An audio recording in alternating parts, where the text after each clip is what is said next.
everyone, how's it going? Welcome back to the Nintendo Prime Podcast. I am your host, as always, Nathaniel Rumfle Janc. You know, the Rumfle Mance, the Rumfle Gins, the Rumfle really weird people. You know what, guys? I do like my rum. So just fill me up with it, baby. To my left and your guys' right is Mr. Eric Moore. Actually, he's kind of in the middle in this case. In the middle. But it is to my right. Yeah. So, or my left? I don't know. Something like that. Yeah. And then even you go a little further than that. Just a little more this way. You might see this giant mug wearing some green Xbox looking headphones. I don't know. He's got a handsome face. They were perfectly free. triangle chin. They were completely free. I just ripped them off of one of the displays back in the day. Yeah, I'm sure you did. When I worked Why at not? GameStop. Why not? I took all of them. I had like a bag of them in my closet. I had like 8 of them. So they didn't work. The mic didn't work. So I just use them as headphones. And then when they break, I just use a different one. Hey, well, whatever works out. So welcome, Mr. Camelot 331. How's it going, buddy? I'm tired of being alive. But other than that, it's going great. Well, I mean, it happens. It happens. You know, in my 30s. When you go to a Planet Fitness and they're serving Little Caesars, I mean, dude, I tell you what, man. Like, I don't know what it is, but Little Caesars gives me indigestion so bad. Oh my gosh, it's like there's just lava inside me. Well, so my thing is, like, when I was watching that video, I'm like,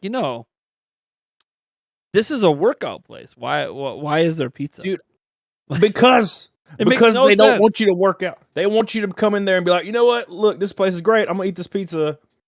I don't know, man. Like, I guess some people that's like a different. It's like when you beat a dog or something. I don't know. Like, it's like negative reinforcement. It's like, look, I know you're on this treadmill right now, but here's some pizza. Well, you really want this video pizza, and you gotta pay us for it.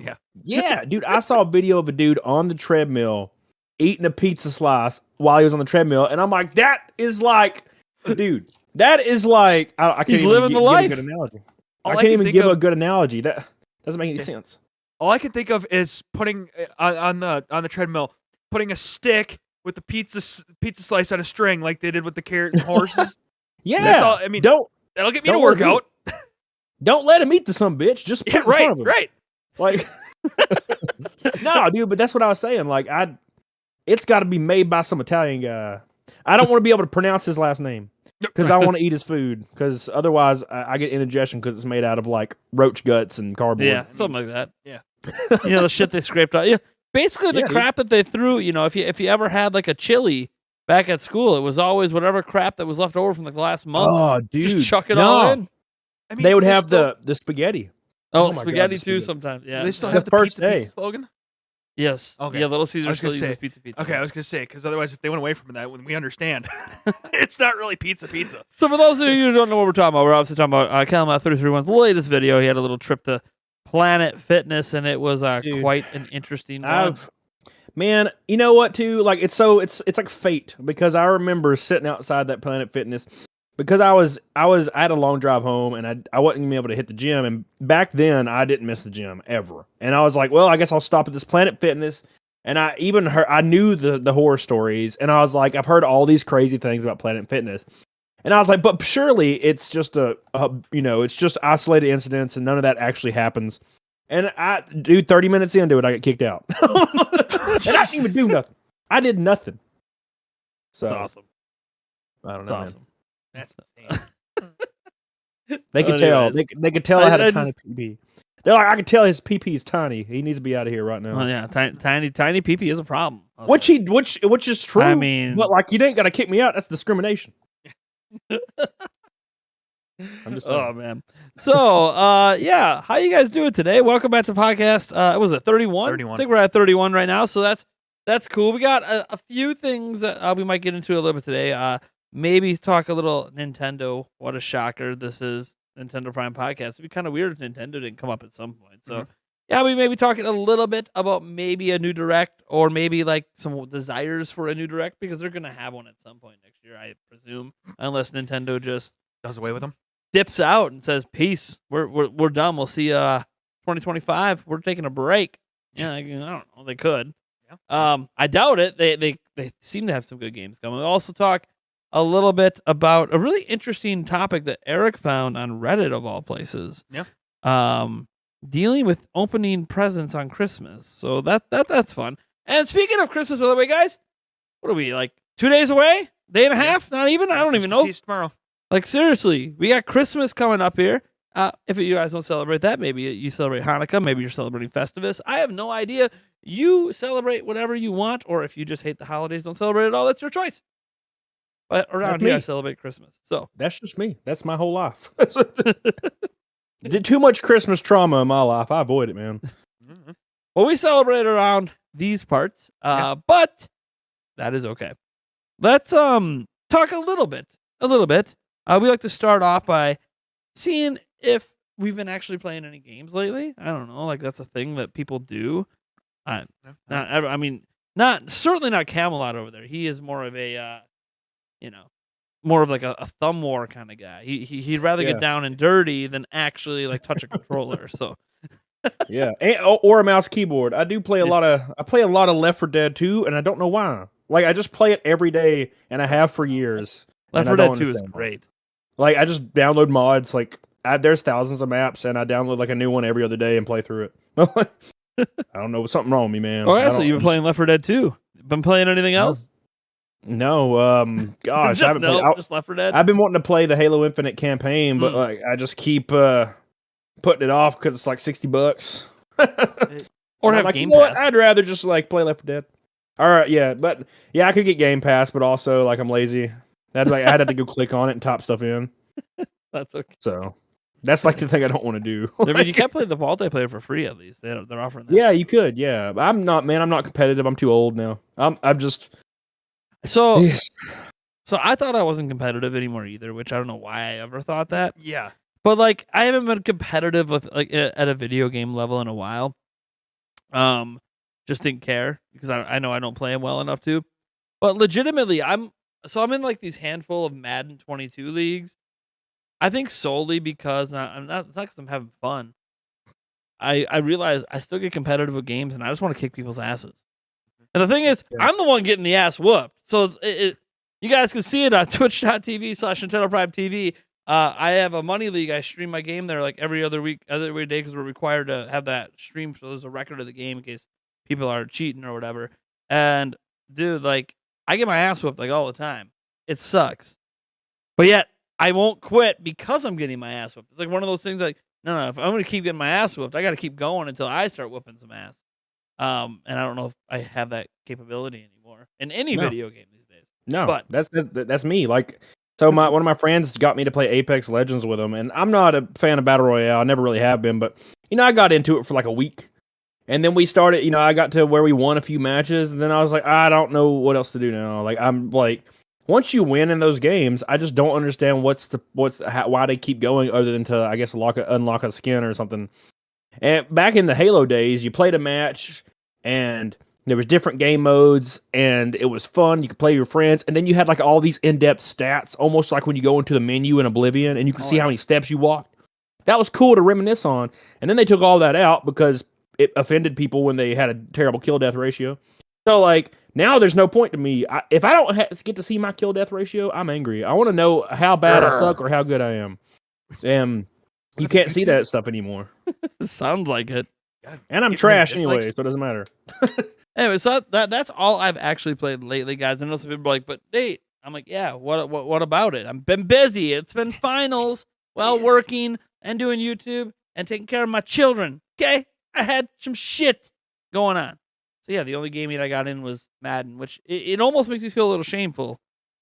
I did win one game though, so like that was fun. Yeah. All right. Eric, have you been playing anything lately? After all, you went on a trip. I did.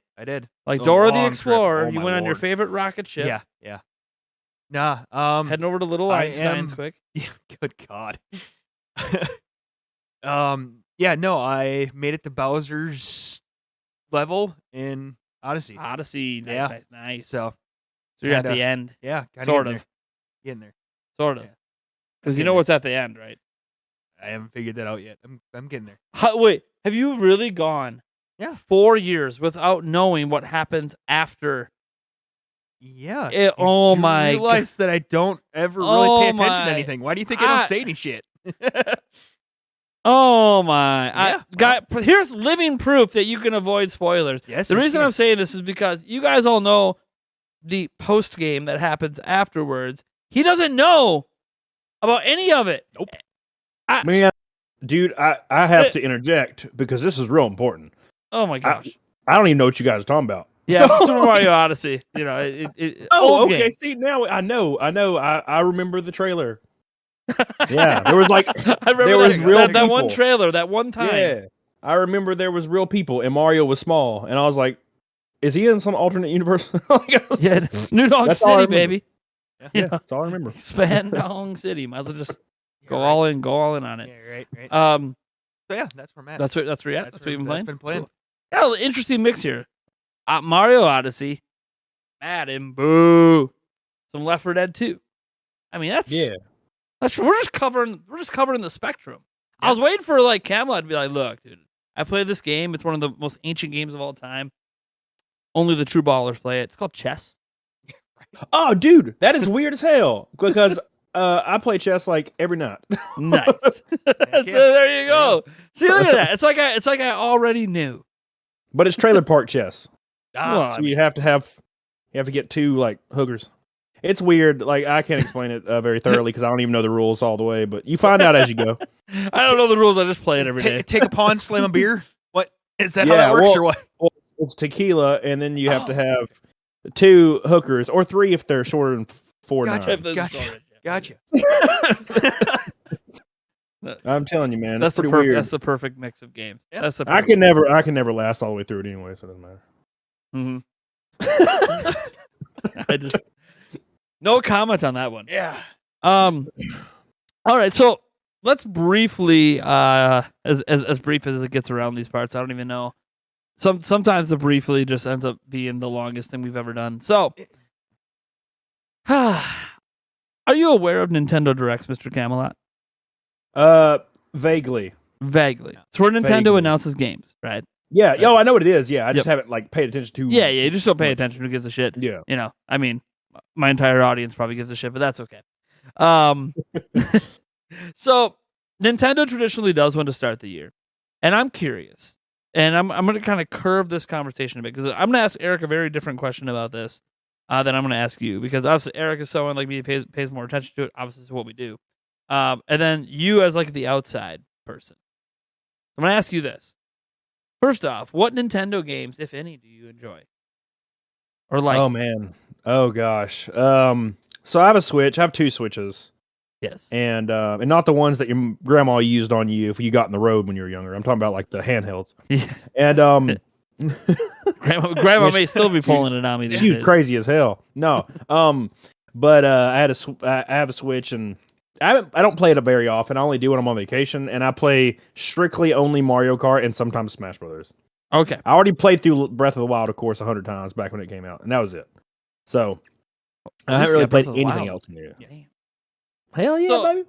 So this is the way why I wanted to phrase this because Nintendo Directs where they show off games and announce new games, and I wanted to know like what games would you like to see Nintendo announce that would actually interest you at one of these directs? Like next, I assume another Mario Kart game maybe. Like obviously you say you played that one. Bunch, or are you just Maybe, kinda man. done with- Honestly, I feel like Mario Kart. What else can you do other than like put more tracks in the game? Like, because it's generally the same Nintendo Kart. experience. How about a And I love Nintendo it. Kart? I love it, but I mean, it's like, do I want another one so soon? I don't So know. Be careful about saying soon. It's been almost a decade this game's been out. Really? Is Yeah, it? it came from the Wii U. Oh, is it Mario Kart 8? Yeah. What? It's not. Yeah, Kart. they brought It's not Mario Kart. Kart 8 over to the Switch, and that's what we've been It's playing not this whole time. Mario Kart 9. Oh, okay. Well, I had no idea. So yeah, probably Yeah. a new Mario Kart, I guess. But to be honest, But it doesn't mean that's the thing. It doesn't necessarily mean that everyone who has 8 really cares about playing another one. yeah, that's true. I don't know. Probably another Zelda game, but I feel like those take so long to develop. Other than I'm sure there's already Breath of the Wild 2. Yep. Um, Yep. Scheduled to come coming. next year. yeah. So, man, I don't know, dude. Maybe a new IP, something that's a new IP. something that's not happened before. But that's like asking for a lot because that doesn't happen very often for any platform ever now. So, Sure. you know what I think should happen? There we go. Here we There we go. go. I was A waiting new- for the one there we go. thing. Yeah. A new IP that is from software, but it's only available on Nintendo consoles. Kind of like Bloodborne for Yeah, PS4. yeah, do that. But like make a Nintendo only A From one. Software from the ground up for Switch game would be sick. Yeah, and make it like really bloody and stuff. And they've already made like a samurai version, and they've made Sure. the Victorian London. So maybe like I don't know, maybe a Stone Age version where you're a caveman, and you're slapping dudes, Mm-hmm. and the ultimate goal is to get your woman and drag her by the hair. Yeah, I mean, That would be great. Why not? isn't that just what relationships are? Wait, I'm the one getting dragged by the hair. Shit. That's why I don't do those, man. No thanks. Like, when my wife left, I was like, I'm retired Well, I mean, you know, for like the foreseeable forever. yeah. And you know, if my girl left, I think that'd be it. I think I'm good. Yeah, dude, just buy Shiba Coin and like just I should if I want to. That's true. I that's mean, all I do. it's not as true because I don't really buy her shit either. It's all the kids. She's actually the cheapest one in this house. See, that's the good thing is, dude. This is the strategy that I used in life. Married for a long time. She left. I had my illegitimate children that I never met from random people, and now I'm just alone. So I got all the bases covered. I may meet them when they're 18. I've been everywhere. That's fine. Been everywhere. It's like Genghis Khan. I think that's his name. He has like half the people are related to him. That's like me. It's like Alabama. that's Half like the people you, are related yeah. to me. Oh man, Eric, what do you want to see at the next one? Ooh boy. You know, it'd be great. I know there's the rumors of Mario Odyssey 2 coming out. So I mean, any of that, Mario, it's me, freaking Mario. awesome. You have a Mario movie next year. Yeah, no, for sure. That I'd see I don't more even of know that. what the end the game end. is in the first one. Yeah, I know. We already talked about this, and you I already know. want to. And he wants a second one. That's, you know why? Yeah, right? It's because he's getting to the end game. Yeah. He's getting there. Getting So there. He's Almost getting to Star Road, baby. Get to the Is it Star climax. Road? I don't know, dude. I haven't played. Would that be a first? Ooh, damn. Not for me, dude. Shit. I'm like that's 20 seconds. That's all I can give you, man. It sucks. Oh, I'm done. Bye. Yeah, dude, it's pretty rough. I kind of feel bad for the women you're with, to be honest. Yeah, well, that's the great thing. Wait. That's why Wait. Are we sure it's women? I kind of made an assumption there. Yeah. dude, I've been everywhere. Like, I'm just saying. Well, that's what like, I'm saying. Well, that's what I'm saying. Like you said, wife. Like, dude, how do I even know that was a girl? I mean, he Yeah. finds a hole and it's just tempting. Is that what it is? Yeah.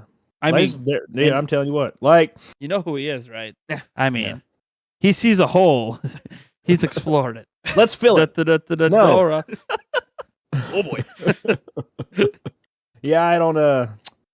That's why I don't have to care about their feelings. It's pretty cool, actually. Yeah. You ever order hot wings and you just eat all of them? Well, yeah. That's Who my hasn't? sex life. That's I true. eat the You hot do devour. wings. Dude, hot wings, you just wreck those things when they show up. I don't need the ranch. Dude, all I need is the hot wings. No ranch. Supply the ranch. Is that what it is? Oh, Get God. that celery away from me. I'm You not said- about to divorce again. There you go. Oh, my God. Number 2. So you said Odyssey 2. Anything else? Odyssey 2. me See a one little more. bit more Breath of the Wild 2, obviously. I mean, that's a Um, given. You know, I see in chat a lot of people saying F-Zero, which I would absolutely love again. A Yeah, new dude, I F-Zero. agree with that. Yeah. So that's kind of what I'm hoping for. You know, bring some of the good stuff back. I And the mean, new stuff. man, Breath of the Wild 2 is obviously like the biggest thing I always want to see because I know it exists and I just want to play it. But I can wait if it's not there. I'm cool with that. I know it might put some doubt in people's minds about it coming next year. Who the hell knows? Only Nintendo really knows what the hell they're doing with their games. So sometimes I wonder if they even know. Have you met Nintendo Switch Online? Yeah, right. But I will say that when I think about what I really want to play and what I really want to see, I am actually going to go with something that's a little different. I don't really care what Nintendo's making. I trust whatever they make, I'm probably going to enjoy because I wouldn't have this YouTube channel otherwise. So we already know about a bunch of huge games next year. Sure, seeing those games again would be nice. Seeing whatever the hell else Nintendo has going on would be nice. But I want to see something that we don't see enough of, and I want to see partnerships that Nintendo has with major third-party publishers to actually get their damn games on our platform. Yeah. And I don't mean like those Gotcha. streaming versions. Like, yeah, that's cool. I'd rather have that than nothing. But I mean, you can't tell me that Wii U was able to get not one, but 2 Call of Duty games. The Wii U, 13 miller. And here we are, 100 mil deep, and we don't have Call of Duty on here now. I know there's a lot of controversy with Activision Blizzard, and some people are going to be like, we don't want Call of Duty at this point. But you got kind of get my point. Like, it's a major third-party game. I want to see, like, The Witcher 3s. And I get it's difficult now. We have the whole next gen here, and I understand. But everything's still cross-gen at this point. So let's see more of that with major known IPs and not just grabbing crap that came out 5 years ago. All right, like cool, but let's get some other stuff in here because I know people want that Valve Steam Deck out there, but like that thing ain't gonna be here like another 6 months at this point. Yeah. They just keep pushing that thing back. So See that I didn't even know that was a thing. I thought that everything came out. So I'm guessing the Nintendo infrastructure to develop on is just way harder than everything else. I would imagine, It's or is weak. it just partnership weak. issues? It's using like a mobile phone style chip from like 2015. Oh, perfect. So, You can play Fortnite on it, baby. Right? Yo, you can play Like, Fortnite on it. You're right. They can't even got a see. special That's all we edition need, Fortnite baby. Switch. Look at that. He already knew shit. He knew shit without knowing shit. I mean, They probably Probably look one of at the those Amazon demographic. warehouse stories. You just happen Yeah. to happen upon the Fortnite Switch. Yeah, like they probably see their demographics and they're like, yeah, we ain't gonna get Call of Duty because that's not, the sales don't equate to the development costs or whatever they would have to spend to get it there. Maybe I don't know. Hell, I don't know. Like, to be honest, I feel like I'm in my own camp here, and this is gonna sound real dumb.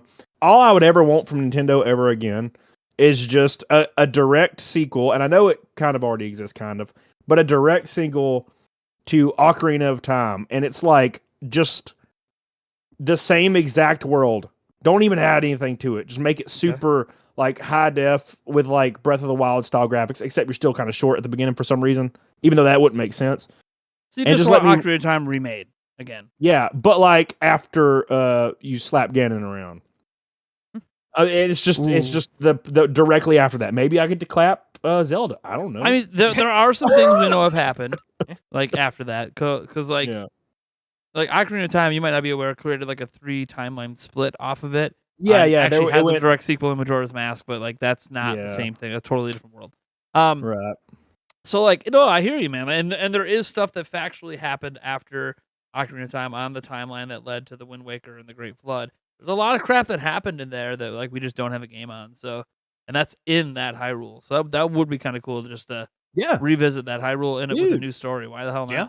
Just be the next day, and it's like GTA, and there's just like pedestrians walking around, and they look all goofy and stuff because it's Ocarina But of Time. it's style. Zelda. They already look all Yeah, goofy. and just let me kind of run around and do things, and then there's like a new big bad over here, like, and he takes over the volcano or something, and then he's like shooting volcano juice at everybody and like destroying like the villages and stuff, and then I have to go around and catch chickens. I don't know.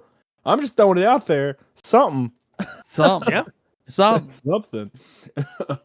So yeah, third-party games, I guess, is what kind of what I want to see happen. I don't think it's going to any different than it's already been. I think it's just going to get worse. But it would be cool to see some renewed confidence in a platform that might become the best-selling gaming platform of all time at this point.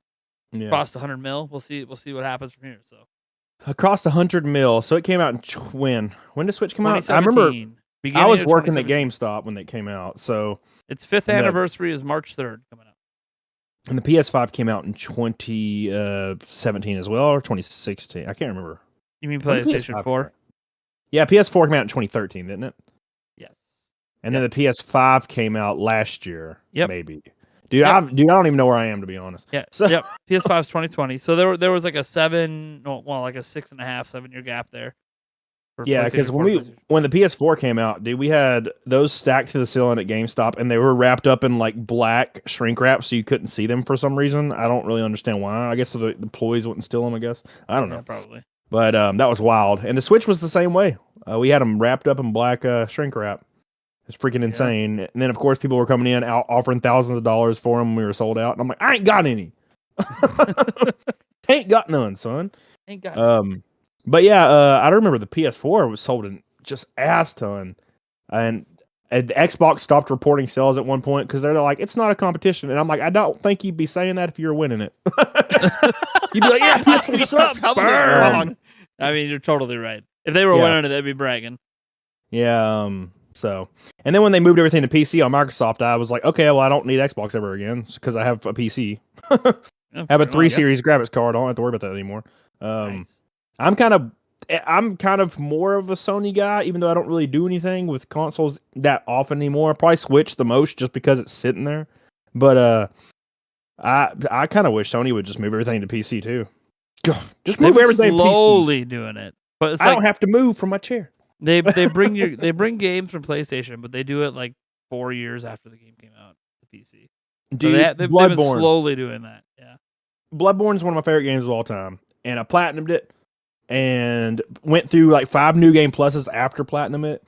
If they brought that to PC and made it 60 frames, upscale, beautiful, delicious, I'd be all over it. I wouldn't ever have to play anything ever again. I'll just play Bloodborne for the rest of my life.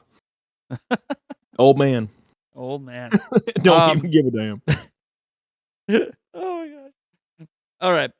So this next topic is actually one I'm really interested in what all of you guys have to say, because this is something that all of us have probably had some sort of experience with at some point in our life as children, and maybe as more. I have no idea. I don't presume what you guys do with your lives outside of when I talk to you. And this was a thing that came up on Reddit, on the Nintendo Switch Reddit, and it says if you're gifting a Nintendo Switch this year, do not open it up and download all the updates for your kids beforehand.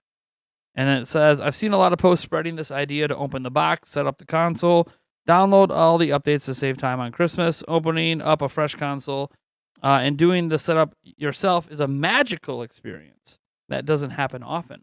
So please don't take that away from your kids or whoever you're gifting new consoles to this year. Then it goes on and on and on about, basically that we're evil if you take that experience away from your child. Now, I have 3 kids of my own, so like I can speak on this. They have Switches. I've gifted them Switches. I don't know if they've ever got one on Christmas. They got them for birthdays. So similar situation where, hey, do I set it up ahead of time or not ahead of time? What did you do? What did I do? Oh, I set those some bitches up. Because you know what's going to happen? You know what's going to happen right after they open it? Daddy, help me set it up. It's already fucking done. Don't got to worry about it. And you might go, what? But you took this person, like, are you taking an experience away from a child by having today's system set up for them before they ever first boot it up? Because for me as a parent, one, I don't want you to deal with your whiny ass when you get the present and you can't play because the servers are down because they're slammed on Christmas. Like, sorry. Here's your new system. Can't play it today. Maybe the servers work tomorrow. Like there's that. That's a totally different thing than when I was a kid. You open up an N64, you open up a Game Boy, like, dude, you play it right away. There ain't no online crap to worry about. You plug it in, you turn it on, you figure out where the AV cables go, and you have a good time. Yep. For the most part. I mean, sometimes you figure you gotta jiggle those cartridges or maybe give them a little blow here and there, but yeah, you figure it out. Ain't nothing wrong with a little blow. Yeah. Nah, not just a little. I don't know. That's hard to say because I can only give it an experience from when I was a child. And when I was a child, like you said, I got my Dreamcast, my Sega Saturn, and you just set up the time and then you start playing the game. And now when I was a early teenager, when I got my regular Xbox and I set up the online myself, and then my 360 and I set it up myself. I did enjoy doing all that. But if you're a small child, and I mean a small child, and you're like expected to type in your Wi-Fi and set up all that, I feel like that's a little different. Because at first, when you were reading it, I was like, yeah, I definitely would not. I would want to experience it myself.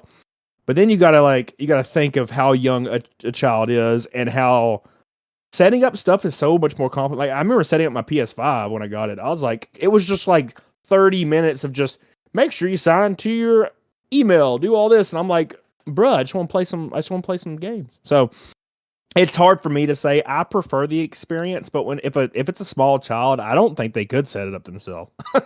So now, granted, opening the box and peeling like the cellophane stuff off everything. That's, I don't know, man. It's hard to say. Maybe I would let them open it and be like, oh, look, it's a Switch. All right, let me set it up for you. I guess. I don't know, to be honest. And I don't have kids, so it's kind of hard to say Yeah. I might be so stressed and anxiety riddled that I'd be like, you know what, here, just go in your room and shut the hell up. So it's hard to say. Well, so from my perspective, as the parent in the group here, that there's obviously my side where I said I don't want to deal with it, but it's not about you in this case, right? The question is, are you taking an experience away from the kid? And one, I think it depends on the child. As an example, my kids all have been gifted tablets, and what's the one thing they hate? Waiting for it to set up. Yep. So then they can actually play. They just want to turn the damn thing on and use it right away. So there are kids that are like that don't have the patience, don't want to deal with it. They want mom and dad to set it up. And plus, the thing is, when mom and dad set it up, these are your kids. Depending on their age, you should probably be paying attention to what the hell they're doing on these systems anyways. That's Like, just so you're aware, parents, you shouldn't just hand kid a system that goes online and not know what the hell's going on. Yeah. You know. Yeah, man, that's like an entirely other conversation. Yeah, I don't even, thank God I ain't got to worry about it. I mean, your kids might run into us yahoos. Oh. I mean, Oh, gosh, I want a laptop, father. My daughter that's 12. Oh, God, no. Oh, please. Dude, I'm going to be such a bad father. I'd be like, you don't leave your room, ever. pretty much. Father, I found a boyfriend online. He's from believe India. me, I'm like, I've been "Ow!" berated at occasionally in the comment section because I've mentioned before Please. that, like, dude, my kids are not having cell phones until they're like working. I didn't get mine. I did not get my first cell phone until I was 18, and I bought it myself. Yeah, Granted, I this didn't was get my first until I turned 18, and I was working and I was paying the bill. And like, I understand different times. And like my daughter, she's 11, and like all her friends have phones, and she's the only one without it. And I said, yeah, too bad. You know what those kids are learning? Things are just handed to them. Yeah, No. I will get you a phone when you can afford to pay the monthly bill for it. Otherwise, all my nieces. So I used to be married, obviously, and all my nieces were like 9 and 10, and they all had cell phones. And I'm telling you, man, I know I was a child once, and I was a late bloomer too. And when I was 14, you best believe if I had a cell phone and some girl was like, "Send me your PP," I'd have done it. And like I wouldn't have thought twice. But hey, girl, get a. You know what I'm saying? Like, and that. Like nowadays, being a 30-year-old man, I'm like, wow, I thank God that girls didn't like me until I was like 19. But gosh, dude, I would have been in such a world. Because, you know, kids are dumb as hell. And like, it's not because they're dumb. It's just life experience. And all this stuff is so exciting. Oh gosh, nude stuff. Like, it's all real exciting and like nude, all these experiences. So when they start diving into that, and suddenly they're talking to somebody that's not real, and they're extorting them. And I heard a story about a kid that was 14, and he thought he was talking to some Instagram model that was in college, and he sent nudes to her, and he was 14. And then the person on the other end tried to ask for money, or else they were going to spread his nudes all over his school, and he killed himself that day. Ooh. Because, you know, you don't think, when you're a kid, man, I can't even, I was stupid when I was 24. I can't even fathom how dumb I was when I was 14. I was dumb. I mean, I'm dumb now. So, like, that's just, it's only worse. When I look back and like, go back, it's just even worse. Like, so the reason when people look at me sideways about it, I go, because I was a kid. I know what the fuck was going on in my mind, and I've lived through this. And well, maybe you could argue phones are more integrated now than when I was younger. That's fine. Be more integrated now. You know how you can get a hold of your friends? Use mom and dad's phone and call their parents. Yep. Well, then I'm going to be the outcast. Then be the outcast. Be the outcast, because you're going to be the kid that when you graduate will be able to keep their fucking cell phone and not have to switch their number 17 times because they don't pay their bills. That's the issue, man. Like, it sucks because there's no good way to go about it now, because you're seen as evil, like you're depriving a kid, and then all your depriving my child of being always online. Yep, you know for a fact, like, there is no way around it. They're gonna meet a boy and or a girl, in their early teens, and something's gonna happen. There's where it's gonna be like, ooh, babies, and then it's just all hell breaks loose, and I'm slapping some kid around, and I'm in my 30s. I mean, if I have grandkid, like a grandkid in like 6 years, I'm gonna be fucking pissed. It's like, but it's gonna happen probably because. Going to trial because I went to a playground and beat the hell out of a 14-year-old boy. Oh gosh. And I'm like 47. I'm coming down there with my beard and start slapping him around. Dude, it'd be over.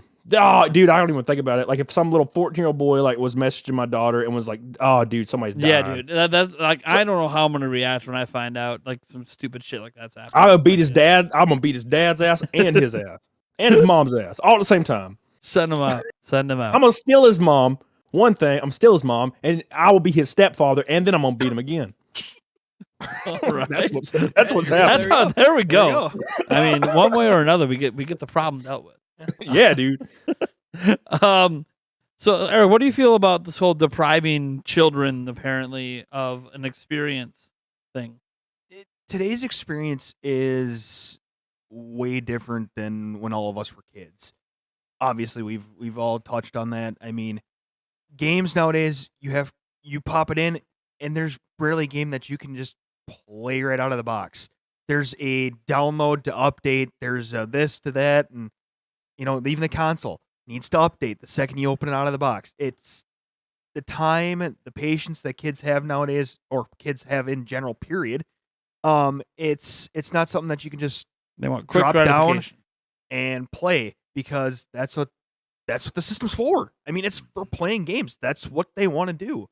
And I mean, the satisfaction of opening it up and then just playing the games, it was different. Like you said, we could just pop everything in, play it right away out of the box. So there is nothing better than just opening it and playing it. And so I think downloads and updates have taken away that glamour, not the parents opening it up, downloading the updates, everything like that. It's the updates themselves that have taken away So that glamour. I got a thought on that part.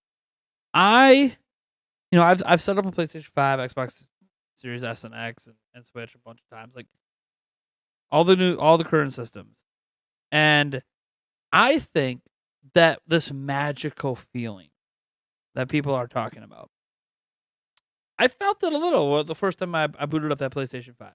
Yep. There's that moment you're setting it up and it kind of washes over you. Like, dude, this is a fucking PlayStation 5, and look at this shit. This sounds cool. Well, I mean, how this many controller vibration feels many- great, and this is just like the setup. Like, what is happening there? But that feeling didn't come from the actual act of setting up the system. Mhm. It came from a little visual thing it did the very first time you turned it on.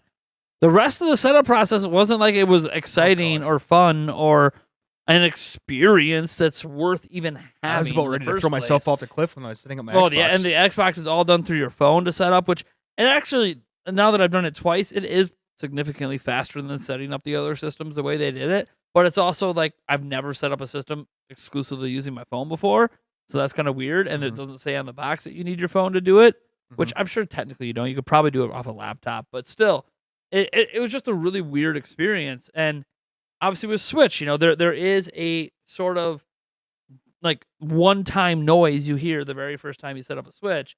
But it's not, as impressive as the PlayStation 5 one, so it's nothing that I think is even worthwhile. But I kept thinking, the experience when we were kids was basically Nintendo 64 kid the shit out of it. Oh my god! Yeah, dude. Yeah. And then we're so excited and we plug that sumbitch in and we're playing it within 5 minutes. Right. Exactly, You can't even get the system set up within 5 minutes right now. Yeah. Well, and here's the thing. You got all the updates and everything. You stick your game in. This already happens. Oh, you got a physical copy of Halo Infinite. Cool, man. Go plop it in your Xbox. Oh, you finally got past the setup. It did the update because Xbox won't even let you get to the home screen until it updates. Okay, and you plop your disc in. Oh shit! Now you got to install off the disc. Wait, an hour for that to happen, and then any data not on the disc has got to go and download it off the internet, anyways. And so you're left at this point where, look, that's way different than just stick the damn thing in the system, hit on, and you're playing. Yep. These kids don't want to have to their very first experience with the system be, oh, here's the reality of the system. You get it, go plug it in because you might by the end of the day actually get to play a game. Maybe. Yep. That's what changed everything for me is this is kind of unrelated, but I used to be a physical game dude. I still have all my PlayStation 1, 2, 3, and 4 games. Yeah. And as soon as it was update install 100 gigs every time, I've not bought a physical game since PlayStation 4. I have 2 PlayStation 5 games, but they were sent in a bundle when I was doing giveaways. But I just don't. I download everything off of Steam, or I just download it direct. I have Google Fiber, and it's just like whoo, and there's just there's no point in physical anymore because the perks of physical was okay. Yeah, you had the disc, that's cool or whatever. Depending on if you got a collector's edition or not. But it was so you could skip the entire process of having to do all the installation stuff and downloading, and now it's there regardless of if you have a disc or not. It's the exact same process.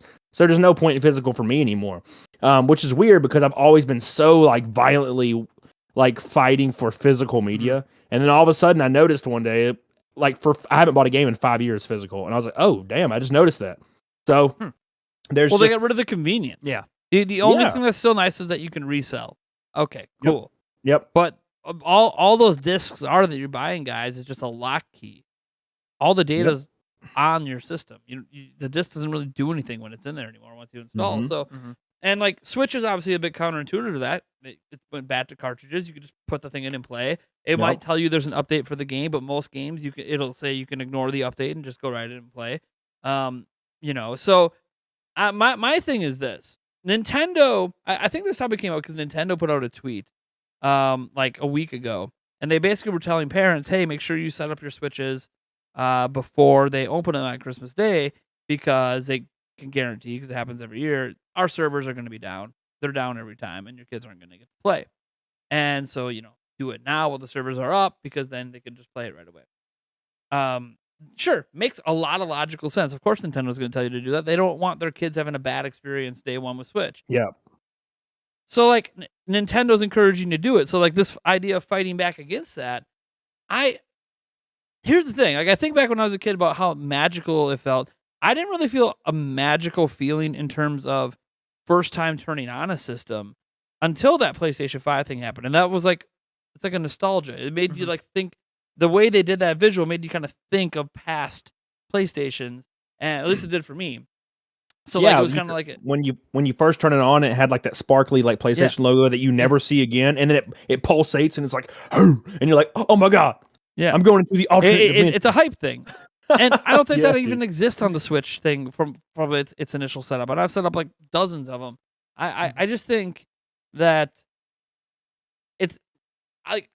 I have not seen a kid talk about this magical feeling probably in like a decade at least that I've even seen this conversation come up, which tells me that I don't know that they're getting that feeling, because a lot of times that feeling comes from, one, excitement, of course, and two, because you have some sort of emotional attachment to whatever you're with. And if, like, as an example, you buy a Switch for your kid and this is the first time they've ever owned a Nintendo platform, there's not really that magical first-time thing for them because it doesn't mean anything to them. There's no history behind what you're seeing. It's just, I want to get in and play the games. Then when you get to that next platform, well, then it might make you think of the memories you had.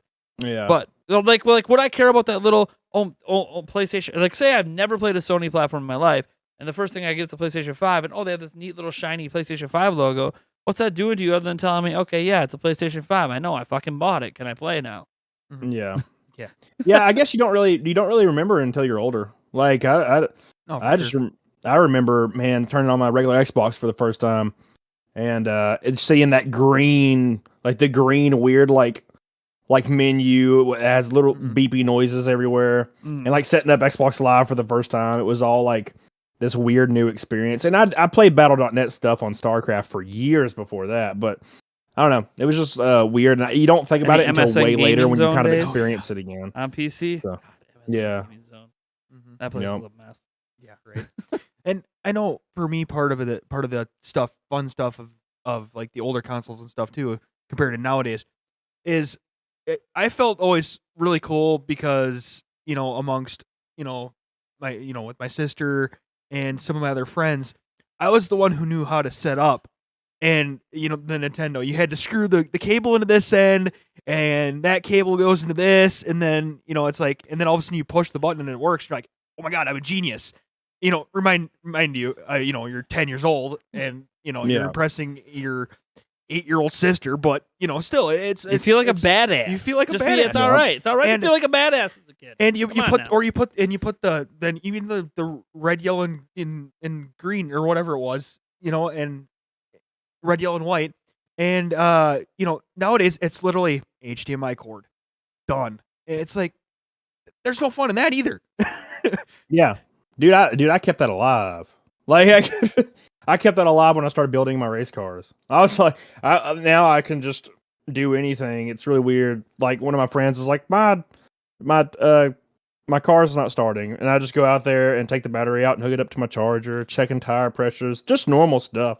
But I feel like I'm helpful and smart, which in turn I'm not. I'm just done it so much, so I still keep it alive. I've graduated slightly from the red, white, blue, like colors, or red, white, and yellow colors. Yeah, slightly graduated. Just a little. Yeah, There's Gotta keep it moving alive parts. now. Yeah, it's pretty cool. But sometimes you forget to torque them and something flies off. It's pretty terrifying. Yeah. I'm sure.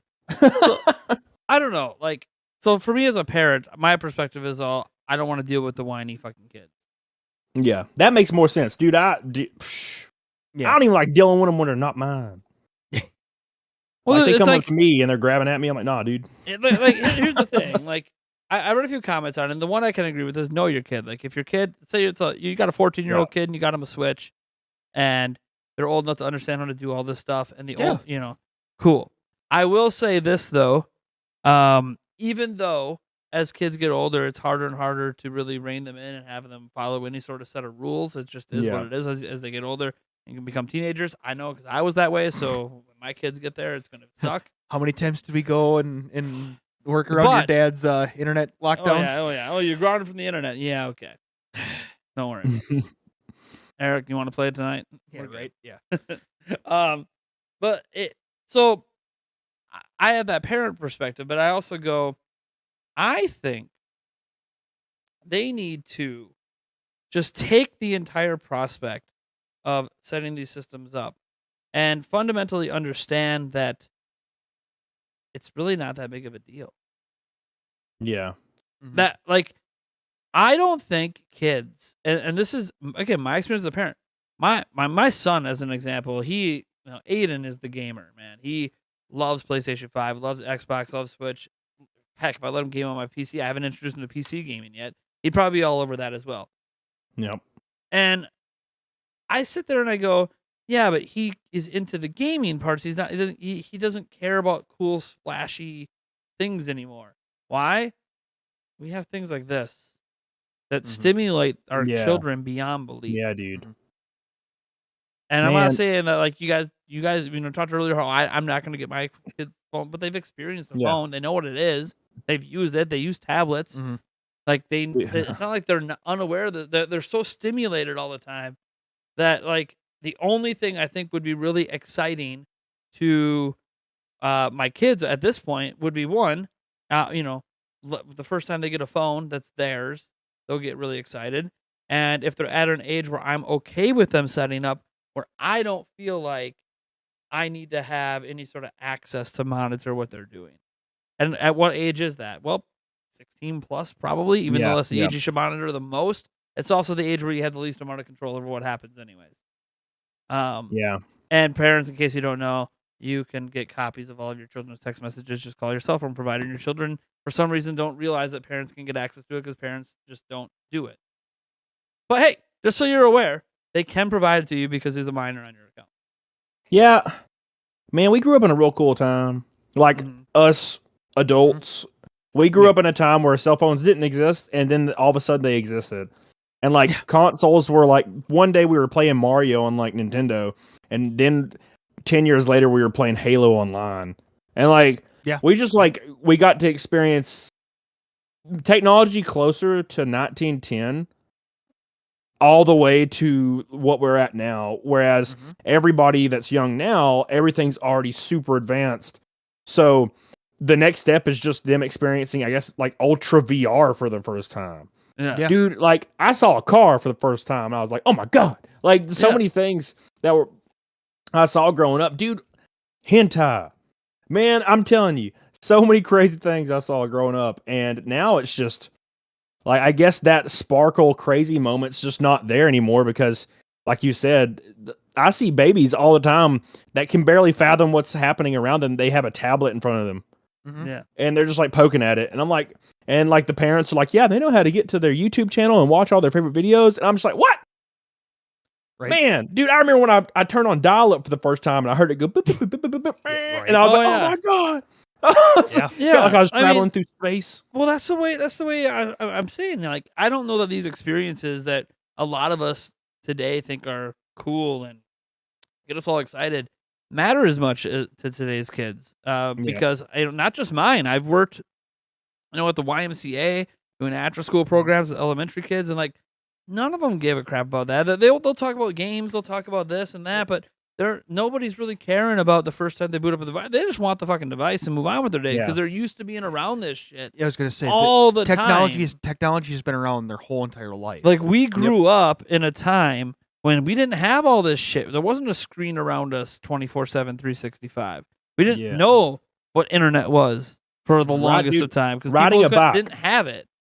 Riding a bike was our entire like technology Yeah, until I was like 11.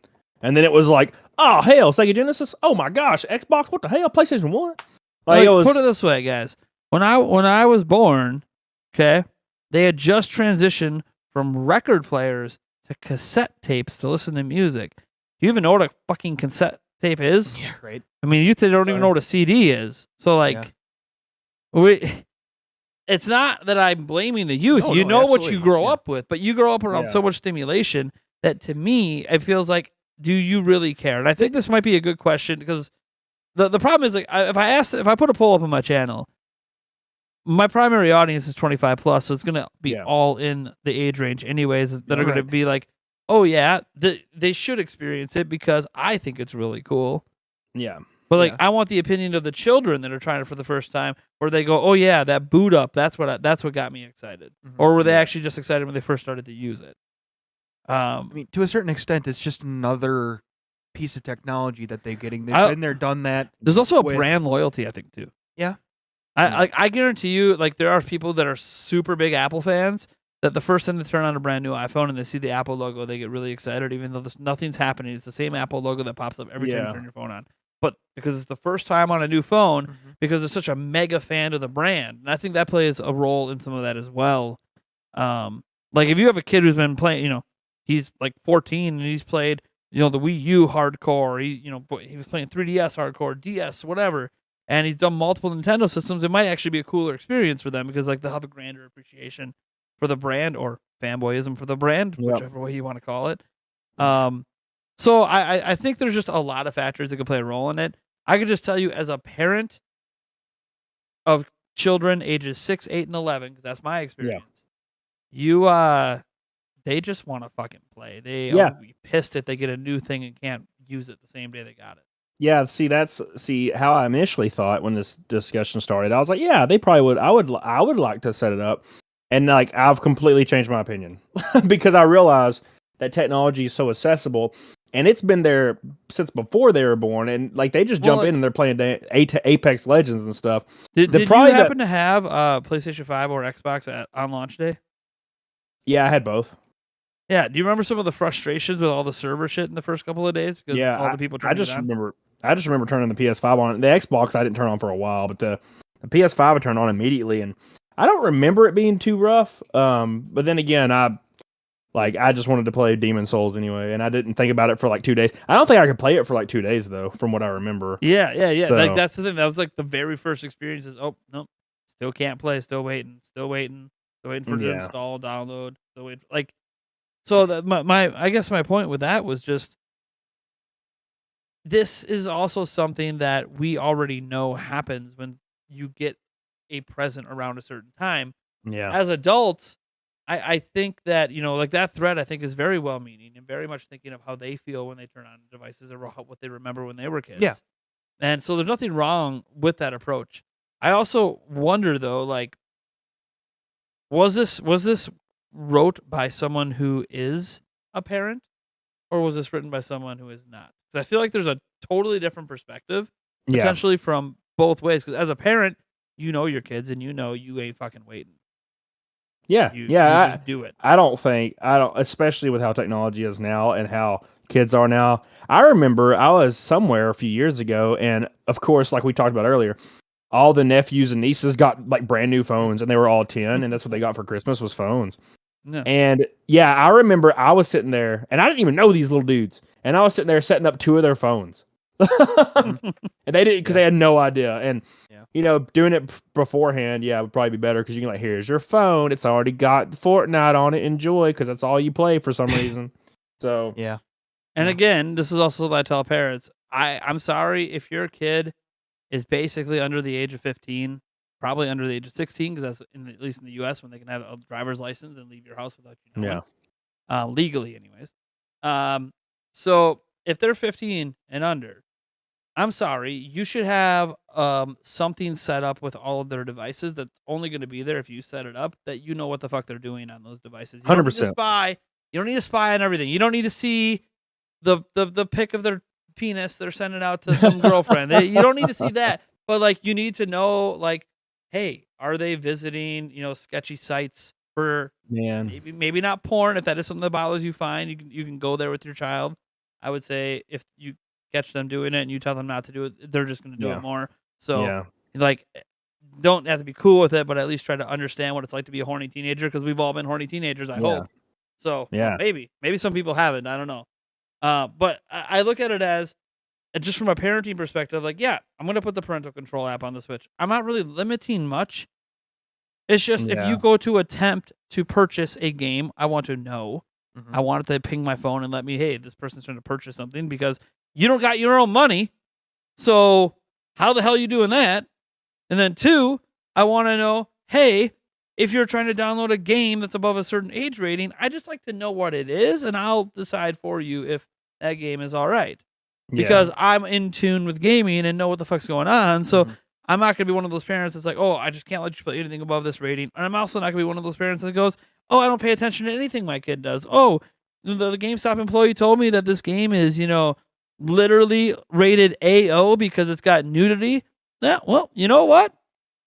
I don't know. It's what my kid wants to play. He says all his friends are playing it, so I'm buying it. Like, because they just have no idea. Like, do you even know what you basically say? It's okay for your kid to look at virtual porn. Like, that's Do you realize? Like, is that hitting you, or do you just not know what video games are? Especially today with how realistic things can get. So that reminds me of that Black Mirror episode where the girl has like an experimental like chip put in her head, and like her mom has a tablet and she can blur out everything the girl sees if she wants.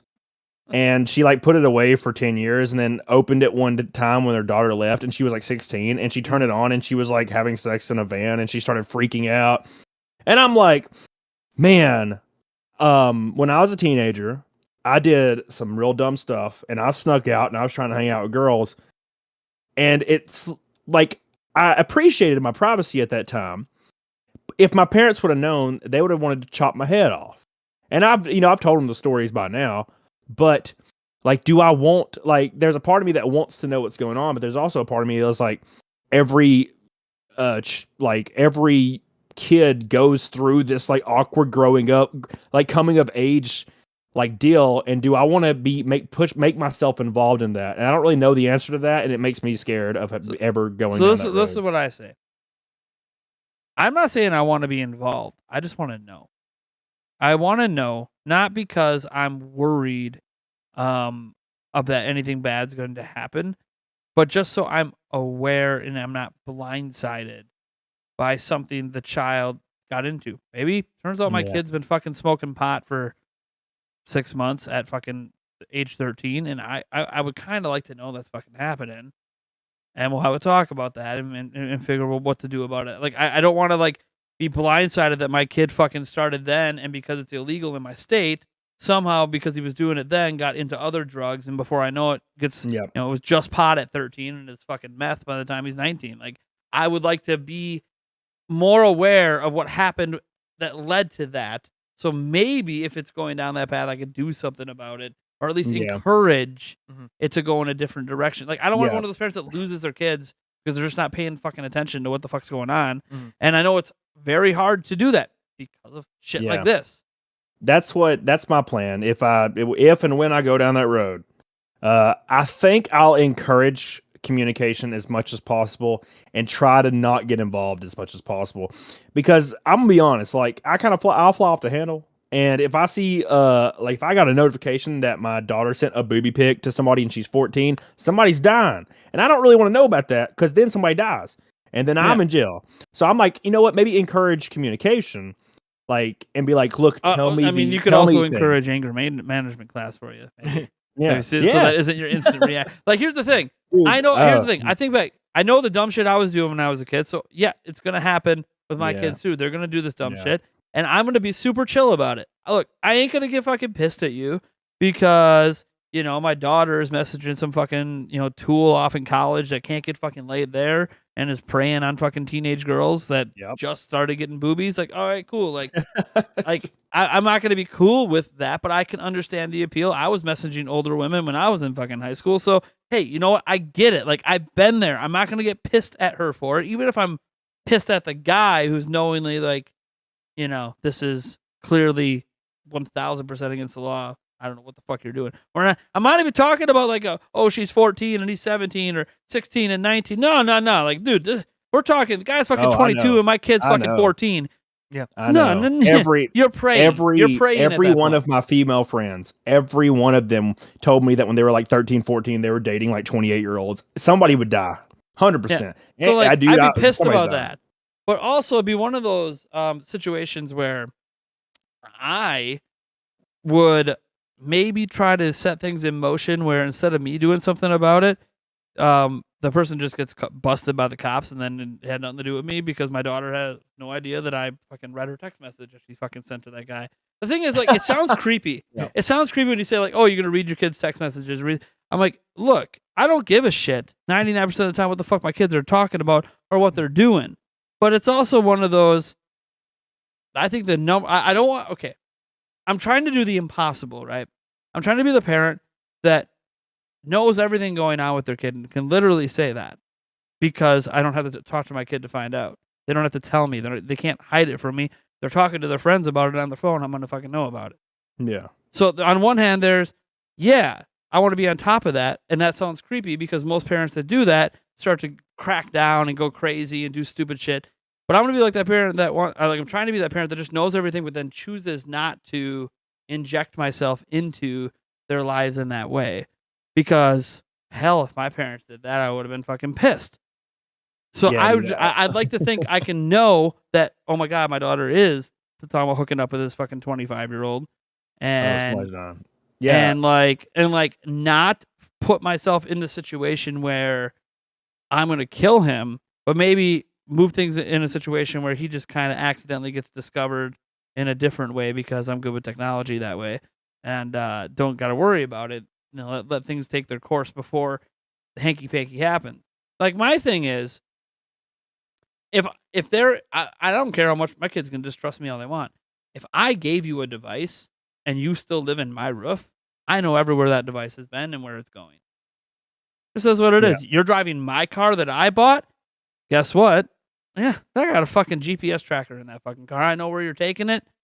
I know what houses you're stopping at. And I know when you're in the neighborhood that you ain't supposed to be in. Yeah. So here's the thing. You can call me creepy, folks out there, if you want. My kid wants to buy their own shit. All right, leave them the fuck alone. Yeah, I see. The issue I have is if my kid would say, like, send a message and I would read it and it would be like, I don't really like Lord of the Rings, and I would be marching upstairs. You're sitting down and you're watching the extended trilogy right now, and I'm gonna explain to you why you do like this. See that I get caught so fast. No, I'm pretty good with that. Well, one thing, me not having to worry about it till the kids are pretty much of age, to like waiting. Which, by the way, guys, I'm well aware that as a parent, like, Melody is gonna fucking be like 14. She's not getting a phone until she's, has a job and can pay for it herself. But she's gonna fucking be some fucking boyfriend bought her some fucking track phone fucking somewhere that she's hiding. Yep. And I know it's gonna happen because I fucking did that shit. So like, I'm not dumb. I'm trying to be a parent that's super aware and just tries to naturally learn what's happening and try to change my parenting in a way that can maybe help encourage things to go in a different direction or a better direction. I don't want to. I think there's a lot of like I love my parents, but there's a huge disconnect between me and them. They don't understand me at all. Like at all. And they say, "Oh, it's because you don't talk to us." I taught you for years. I lived with you for years. You just didn't pay attention. And I think a lot of kids can feel that way with their parents. You might love your parents and have a great relationship with them, but deep down, how well do they really know you? How like what are things that they just don't understand about you? That's one of the things that frustrated you growing up is that they just didn't understand you and you couldn't figure out why they don't. Well, because you don't involve them in all these things and let them know what's going on. Well, if I already know about you telling me, yeah, I don't want to like act like I'm invading your privacy. I would just like to, I'm sorry, you live in my fucking roof. There's no privacy, but that be a rule you already know from daddy because daddy already told you that rule. You in my real house, I know everything. I already told my kids, like now, before they even get these devices, that I'm like, you guys know at any point that any person's ever connected to my internet, I know who they are and what they're doing. I get everything sent to my phone. Why? Because it's my fucking network and I need to make sure I'm not getting fucking hacked. So I'm not turning that off. In fact, when like Yulia, when she sends an iMessage, because that uses the internet, yeah, I get the iMessages sent to my shit because it's going over my Wi-Fi connection and I have to know all the data traveling. So like, it's one of those that I'm honest with my kids that, yeah, I'm always paying attention. They might not know to the depths at which I'm paying attention, but I feel like a kid earns their privacy when they can buy their own privacy. Yeah.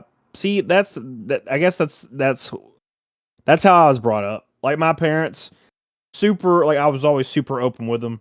They'd be like, "Where are you going?" I'm be like, "I'm gonna go hang out with this chick." I'm 17. I'm going. I'll see you later. I remember one time I was 17, and I was like, bye, y'all." You know, my parents, and they're like, "Where are you headed?" I'm like, "I'm going to Kentucky." And they're like, "What?" And I'm like, "Yeah, I met a girl on MySpace. I'm going to Kentucky." And I went there, and I hung out with her for like a week and came home. And like, my parents have always been super laid back and cool, and I told them everything. And you know, they just it was always good. I bought my own phone. I did all that. I bought my own internet.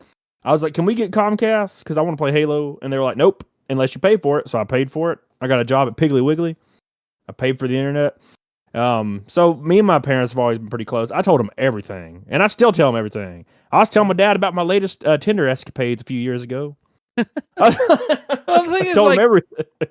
like for me, like just speaking from the parent side, because obviously this all goes back to, you know, what do we have our kids experience and not experience Yeah. new video game systems on the holidays.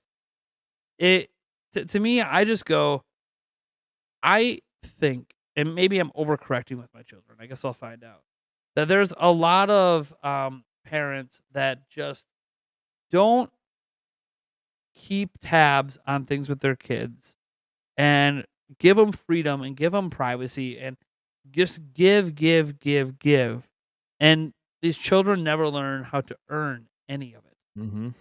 My door to my room couldn't be fucking shut. Not until I was like 18 and had a job. Yep. Period. Door could not be shut. I was paying rent. Door could not be shut. I couldn't go anywhere I want with the car. I always had to ask. Even though it's my car, I don't pay the insurance on it. I technically didn't buy the car. Not in my name. I have to ask. There was all these things that I was raised to earn everything you have. I had a cell phone because I could afford to have one. Yep. And that's so like how I was, it's weird to me when I see a lot of people like always say like, "Man, you got to let your kids live. You got to let them this. You got to let them that." And I'm like, yeah, they can live by learning how to earn the right to live.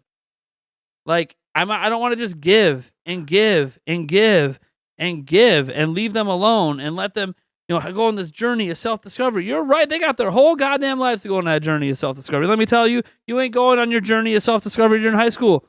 It ain't happening. Yep. It's happening once you get out of mommy and daddy's house. Yep, exactly. So like when I was 16, I wanted a car because all my friends got a brand new car when they turned 16. I lived in a trailer park. So I didn't. My mom and dad didn't have money. My dad had like an old broken down F-150 that didn't even have a distributor cap on it, and he just gave it to me, and he was like, "If you can get this running, you can drive it to school." So I figured out how to get it running. Got a distributor cap for it. It didn't start half the time. It does fine. And I drove it to school, and that's what I did. And I bought my own Jeep like a year later from my Piggly Wiggly money. It was like $1,200 down. I bought my own Jeep.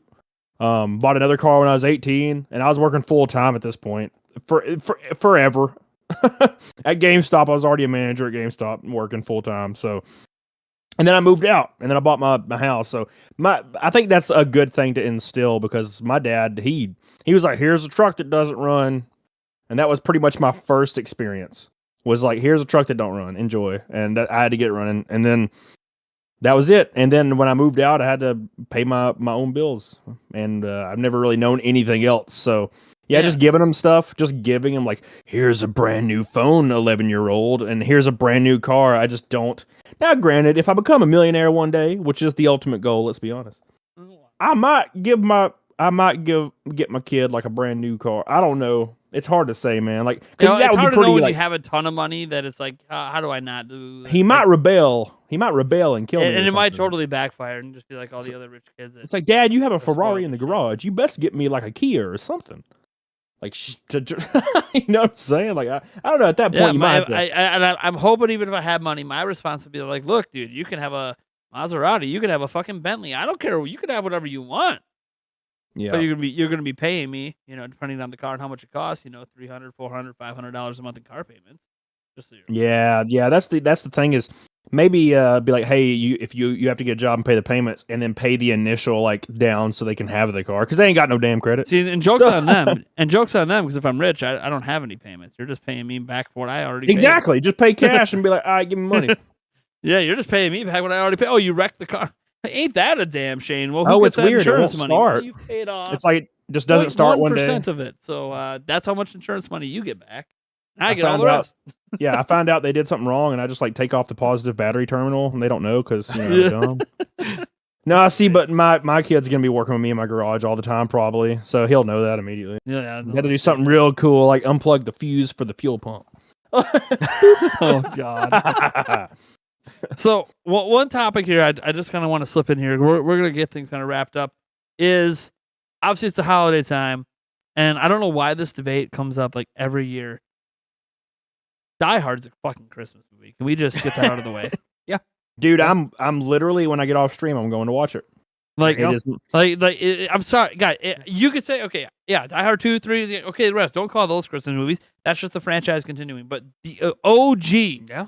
That is a fucking Christmas movie. Just because it's not your typical, comedy, rom-com, Home Alone and all that stuff. I get it. We have our classics, but, dude, this is the classic for action fans. Come on. Yeah.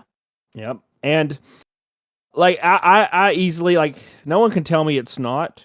And it's kind of the same way, because I have the same debate. But, like, when it comes to Christmas movies, Home Alone is easily the best, in my opinion. And that's just because the score is John Williams, and Chris Columbus really knows how to make things whimsical. That's why I like the first couple Harry Potter movies so much. But when it comes to Die Hard, I feel the same way about Die Hard being a Christmas movie that I do about Avatar: The Last Airbender, the show, being an anime.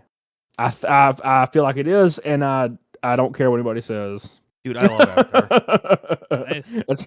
That's how everybody's like, what's your favorite anime? And I'm like, Avatar: The Last Airbender. And they're like, you can't say that. It wasn't made in Japan. I'll fight you. And I'm like, I don't give a damn about that little tiny island. But it was sure inspired by it. Yeah, for damn sure. God, it's so like, good. Anime is short for animated, so it all works. Yeah, right. Maybe they don't want to admit that it's even better than anime. Right. Like, I don't know, man. Trigon's pretty good. It's just like gaming. Like, we gotta have RPG and Western RPG and Eastern RPG and JRPG, and it's like, okay, so the role playing games, got it. Yeah, right. So if my character looks like an anime person, it's just a JRPG now, apparently. Yeah, right. Yeah. Like, or is it from Japan? So is Bloodborne a JRPG? I don't know. Like, it's like, it's an action RPG, right? It's kind of hard to explain. Right. It's weird. Yeah, I don't know. So we all agree then, Die Hard's Christmas movie. 100%, yeah. Pokemon's an anime. Pokemon's an anime. Definitely. Yeah. Pokemon's been an anime for almost as long as it's been a game. Yeah. Pokemon. But let's... we just had to, because it's the holidays. We're not going to get too much into like, oh, Merry Christmas and have you some dark memories over there, Camelot. But yes. what's not always dark, everyone's got their favorite holiday time movies. Give me a top 3 for this holiday season. for Christmas. For this particular holiday season. Because obviously, I'm going to have an inclusion that might fit multiple, but you'll see why. But man, for that's this hard. particular holiday season, I mean, we just all agree Die Hard's a Christmas movie. Doesn't mean it's on that list, though. It's what's that top 3? I wanted to throw a curveball at you guys and really think about this. Holiday. I mean, Home Alone's gonna be. It was always my favorite, and it still to this day is really whimsical. And probably in a really dumb way, I like Jingle All the Way for some reason. Yeah, Dude, that is the Turbo Man. Yeah, I just love that. Schwarzenegger. oh yeah. Dude, and it's got that fun just fight over that doll between the adults. It's really it's fun. Yeah, and Sinbad, and Oh, back when Man, Sinbad was the shit. Yeah, dude. right. dude, that's hard to say. I don't really know. Maybe. Oh my gosh, dude. Maybe Elf. That's hard to say. That's what I was thinking too. It's hard to say, man. Those are probably it. Elf's a good one. Yeah. I mean, you got to go with National Lampoon Christmas Vacation. I mean, you got to have that. Classic. I watched classic. it. I watched it too much. Watched it too by much. the way, Yeah. we've now done 2 consecutive gift exchange ideas at the for one of my parents' Christmas, where we play a game and it's a hidden gift and we don't know what the gift is, and it goes around and everyone brings one. I have decided next year I am getting a Jello of the Month Club. Jelly of the Month Jelly Club. of the Month Club. Jelly of the Month Club. Yes. I've been making that one of them. Yes. And seeing how I many like in it. the room I get like the it. reference. I like it. How many I get the like reference? it. The official Jelly of the Month Club. You can't forget Bad Santa. I mean, Bad classic Christmas Santa, movie, dude. right? That's a great one. You're right. I totally forgot about that one. Yeah, it's the Santa Claus with Tim Allen, obviously. Oh, that's a great one too, man. See, I forgot all these. Yeah, there's a lot of Christmas movies. I mean, Chad helped me out with that one. Well, but- I mean, chat's always helping out with Christmas movies. You know what? You know what everybody loves that I just can't watch. I cannot watch this movie because it makes me. It's like it's eerie. Everything's eerie about it. The way it's shot, the way it's acted, the way it's A Christmas narrated. Story? It's all eerie. The Christmas Story. Yeah, don't I was like a bit. It's- The fact that I knew exactly Yeah. what you were talking about, yeah. and I've It's only just seen it all like eerie. twice because it just wasn't enjoyable to me. No. I mean, maybe it was back when it came out. It just Yeah. today it just doesn't give me the whimsical feeling I think it was trying to go for. Something about like this the weird like because it's portrayed like it's in the 60s or something, and it's like this weird like kind of rundown. I don't know, man. It's just everything's gray and Yeah, Yeah. The It's only thing not- I love out of that is the leg lamp. it's not whimsical. It's just like it. I think it's too real. It reminds me of what it's actually like. Like everything's like life actually kind of sucks. Yeah. So dad's kind of mean. There's dogs next door. Like Santa's gonna nothing's shove his foot in your whimsical. face. Yeah, and like kids Yeah. at school are mean and teachers are scary. And I'm like, I kind of want it to be over the top whimsical, like Home Alone. I want you to Right. be in a mansion. Oh yeah, Home Alone's great. Yeah, dude. See, so for me, I got, man, it's weird because my list is so different from you guys. So what in the top 3, I think by default, and this is probably just because it was the one that came out at the time for me, is the Santa Claus with Tim Allen. yeah. That one's just a classic.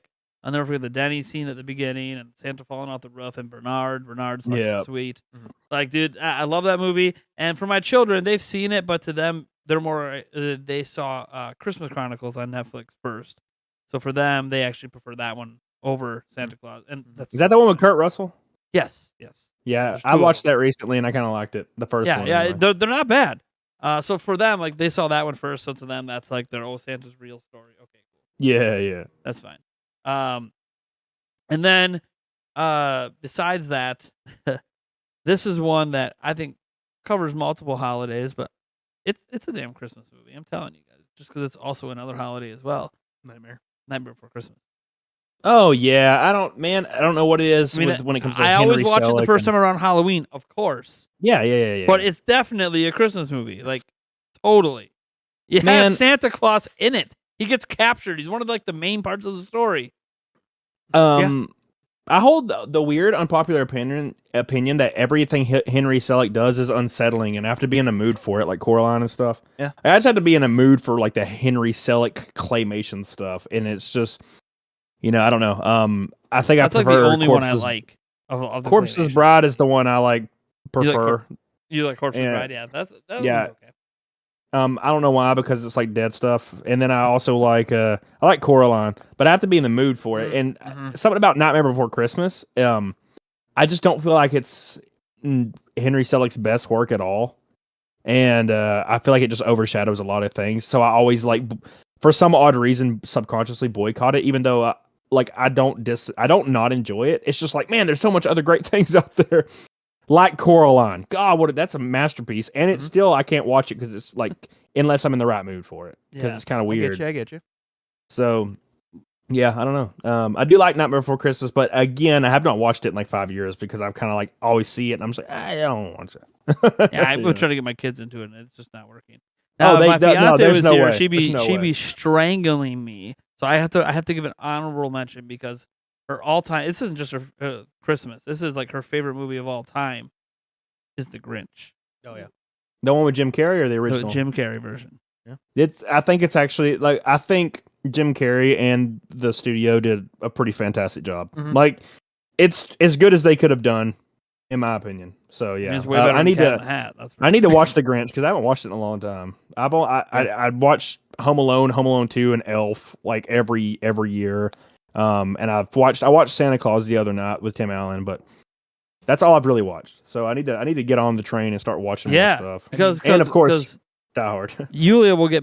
I had to bring that one up because she's gonna get mad about the last one for on sure, my list. But what do you got to add there? I'm gonna add one more that Nate, I'm not even sure if you've actually seen it or not. But Jack Frost, but not the one you're actually thinking. Jack Frost, the Mutant Killer Snowman. Yes. Oh my gosh, that was the one exactly I was thinking. That's what I was. I was like, that's the only one. Too. That's the only one you think Yeah, of. right? Who thinks of the original? The other one, yeah.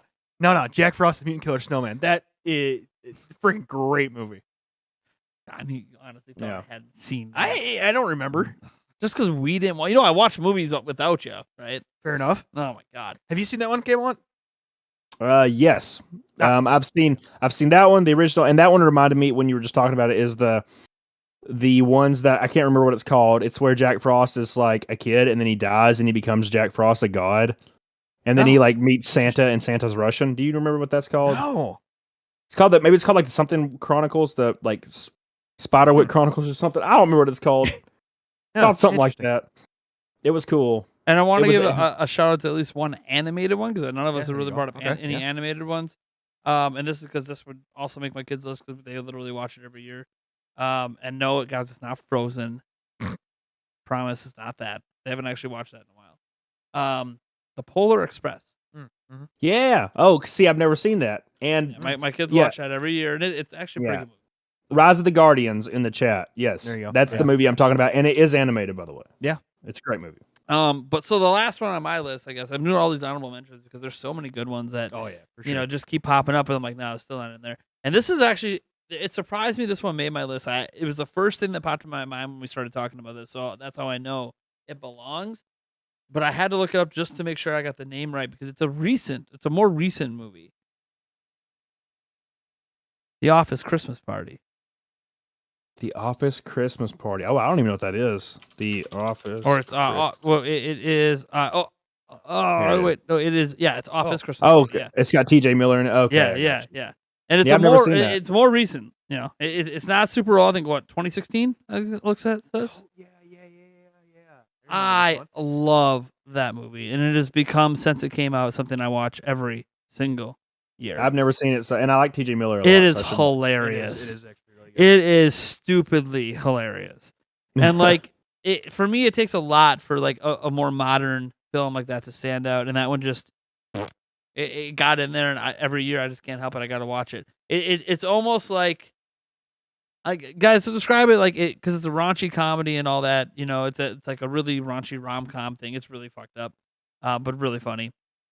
And it reminds me of being like, oh yeah, it's like if you enjoyed Bad Santa, but like, let's just say a more PG-13 version. Yeah, of Bad Santa. It's really good. And I love Bad Santa. It kind of like sometimes it's all about like what mood you're into. You know, like for sure. Sometimes you're in a mood where like, dude, I just need that. I just need the nastiest, grossest, stupidest Christmas shit. All right, let's put that Bad Santa on. Mhm. You know, like, or, you know, I need that whimsical, feel like a kid again. So like, oh, can't forget the classic. Oh, we got to watch the classic Rudolph the Red-Nosed Reindeer one. And when they go to the toy island and everything's crying and blah, blah, blah. Like, yeah, we all know that. It's And a your campy classic horror. Charlie Brown Christmas too, you know, like every year. So, yeah, there's just a lot of them out there, but those are my top 3. Yeah. And obviously, all you guys watching or commenting or listening on your favorite audio podcast stations, find a way to let us know. Head over to my Twitter. You know, hit me up. Let me know what your top 3 holiday movies are. Now, I know there's gonna be some people in the chat. I've actually seen this comment a couple times on our live show here, where they're like, "Man, what a weird conversation for a Nintendo podcast." And let me tell you what's not so weird about this conversation. Guys, it's Christmas in like a day and a half, and there hasn't been any new Nintendo news in like 3 weeks. Yeah. Yeah. Come on now.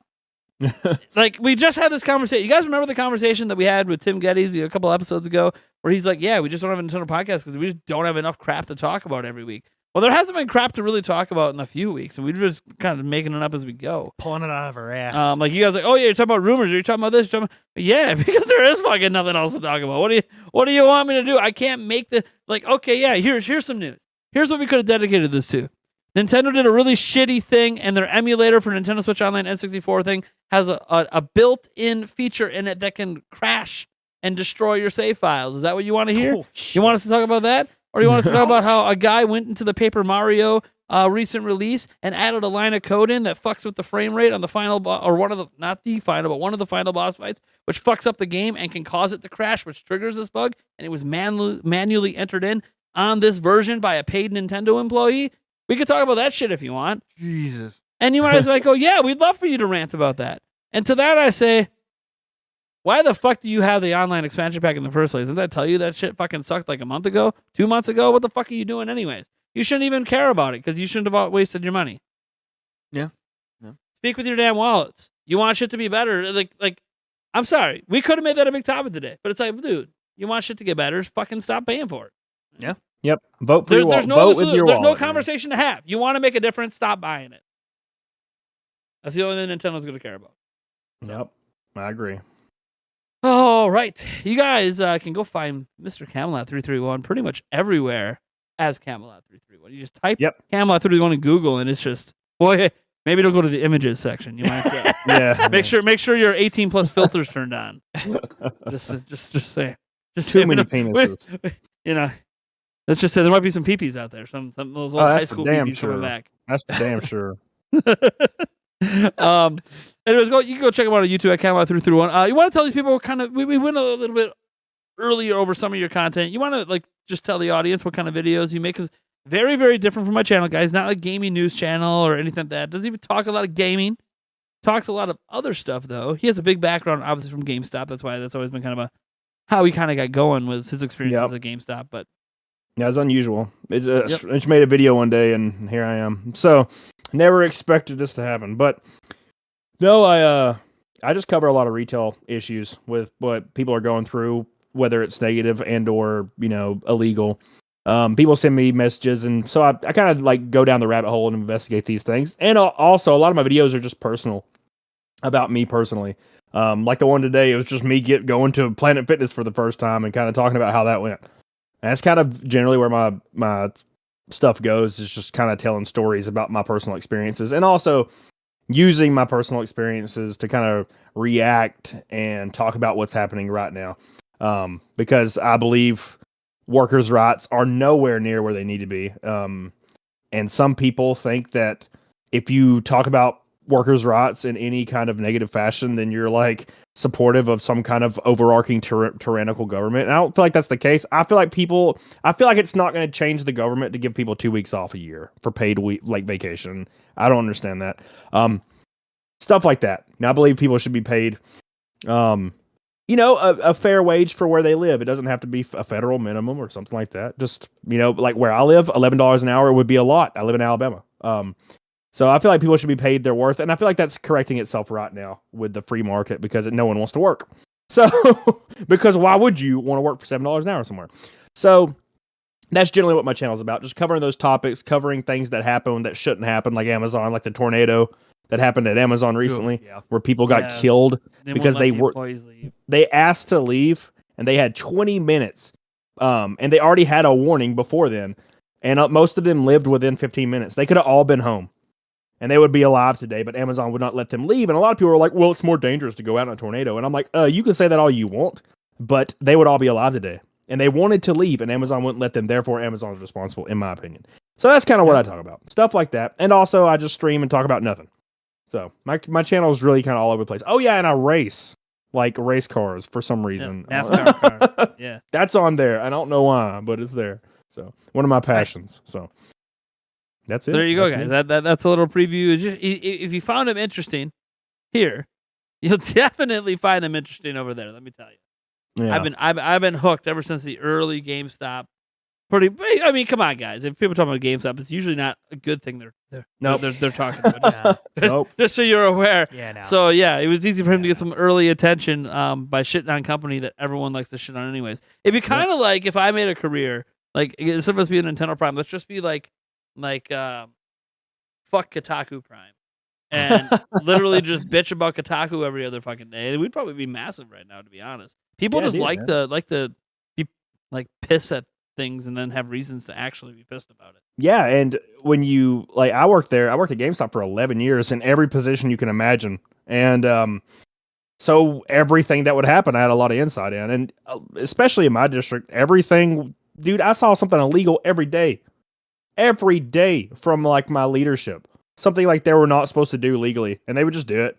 So I just talked about that kind of stuff. So like, oh yeah, we did this all the time. You know, I had a boss that did this, and he was never fired, even though everybody knew about it, and everybody complained about it. No one ever cared. So, you know, that's just what I talked about. And lo and behold, I've been doing YouTube full time for almost 2.5 years now. It's pretty crazy. Yeah, that's nuts, man. Nuts. Yeah. Cool. So yeah, you can find them at that. Obviously, same thing on Twitter, everywhere else. Obviously, you guys know where to find me at this point. It's Ninty Prime on Twitter, Nintendo Prime, pretty much everywhere else. Although we have some weird usernames, like on Instagram, it's Nintendo_Prime because some bastard took the username, but doesn't do anything with it. God damn it. Just like on Twitch, it's Nintendo Prime TV, not Nintendo Prime. That old damn bastard, myself, back when I was making a new Twitch channel, but then was given access to an old one, so then I fucked up the naming. Yeah. Anyways, Nintendo Prime TV over there, and then I don't even know what it is on. Let me look on. I do have a TikTok, folks. You can go watch. Boy! I got a couple dance videos on it. You guys see me dance drunk on stream? Whoa! Hey, now. Hello. That is. I didn't even see that reindeer. Yep. Oh. So like sometimes you open TikTok and it's just whew. I mean, you wonder if that should be allowed on TikTok sometimes. But... Yeah, mine's trash. My TikTok's trash. All right, see, Nintendo_Prime. That's the TikTok. So I got two videos on there, but I have to avoid TikTok, man. Like I don't know how they have like 600 views when I only have 18 followers, but it's. Hey, dude, I'm doing it wrong. Okay. Why am I a YouTuber? Yeah, right. Look, dude, if I had 72,000 on TikTok, I'd have millions of views. What the fuck's going on? What am I doing, dude? Like one side note, real quick before you end about TikTok. The first day I ever turned on TikTok, because I hadn't clicked on anything yet. I didn't have a For You page built for me because my For You page is nothing but cars now, like racing. Sure, yeah. The first day I ever turned on TikTok, it was like a 15-year-old girl in like a bra and panties dancing. Like 100% of it is what they were trying to feed to me because I was new, and I was like, this is disgusting. And I was like, what is this garbage? And then after 2 days, it was just like racing. And then, of course, cats. Like because it learns the things that you might have liked or stayed on and watched. Yeah, and that is a predator's paradise. That app is, for damn sure. For damn sure. Oh, yeah, man. It's nuts. It's interesting. But people go like, well, just get off it. And I'm like, well, this is the shit my kids are going to be using. Like, I need to pay attention. I need to know what the fuck's happening. I don't want to be ignorant. Okay, if I don't know what they're doing, I at least want to know what they might be experiencing out there. I don't want to be like D-dub. I don't want guys. I don't want to find out my kid did the Tide Pod challenge because I find them dead in the fucking basement because they thought it was a joke, right? Like, I'd like to know that this is a thing trending that's happening out there, so maybe I can figure out where the fuck my kid is right in this exact moment. Like, shit. I follow my kid and I saw him do hashtag fucking, kill your teacher day or some bullshit. And they'll be like, oh shit, I better make sure those guns are all locked up. Holy fuck. Yeah, right. You ain't going to be killing them with anything I own.